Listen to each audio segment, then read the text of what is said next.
అమిత్ షా గారు నిన్న కొన్ని కామెంట్ చేశారు. అవినీతి ముద్ర లేని మోడీ, కోటీశ్వరుడైన రాహుల్ గాంధీ మధ్య పోటీ అని. మీరేమో రాహుల్ గాంధీకి ఇల్లు లేదు, వాకిల్ లేదు, భార్య లేదు. 4వ తరము 3 తరాలు ప్రధానమంత్రులుగా పనిచేసిన వాళ్ళకి ఇల్లు లేదు. ఈ దేశంలో ఇల్లు లేని కుటుంబం ఏదైతే ఉన్నదని అంటే అది రాహుల్ గాంధీ గారి కుటుంబం. కానీ ఇల్లు లేని కుటుంబం ఒక తెలంగాణలోనే ఇందిరమ్మ పేర్ల మీద 25 లక్షల మంది పేదలకు ఇల్లు కట్టించిండ్రు. సో ఈ రోజు రాజు నీతిగా ఉన్నాడంటే సరిపోదు, రాజ్యాన్ని కూడా నీతిగా నడపాలి. నరేంద్ర మోడీ గారు ఒక పక్కన అదానిని, ఇంకొక పక్కన అంబానీని, లేకపోతే యడ్యూరప్పను, లేకపోతే హిమంత బిశ్వ శర్మను, లేకపోతే అజిత్ పవార్ను, నవీన్ జిందల్ని, ఇట్లాంటి వాళ్ళను వారే అత్యంత అవినీతి పరులని ఆరోపణ చేసిరు వారు. కానీ వాళ్ళ పార్టీలో చేరంగానే వాళ్ళు పునీతులు అయిపోయినరు.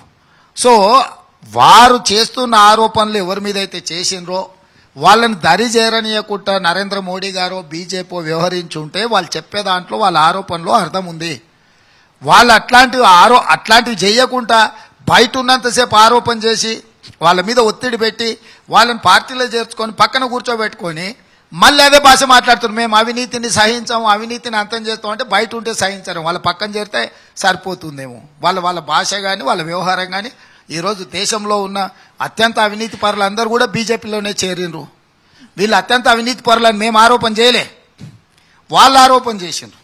అశోక్ చవాన్ లాంటి వాళ్ళ మీద కాంగ్రెస్లో ఉన్నంతకాలం ఆరోపణ చేసిండ్రు. బీజేపీలో చేరంగానే రాజ్యసభ సభ్యత్వం ఇచ్చిండ్రు. అంటే నేనేమంటున్నా అంటే ఒక నాయకుడు కానీ ఒక పార్టీ కానీ ఒక ఆరోపణ చేస్తున్నప్పుడు, ఒక అంశాన్ని ప్రస్తావిస్తున్నప్పుడు మీ వైఖరి ఏందనేది కూడా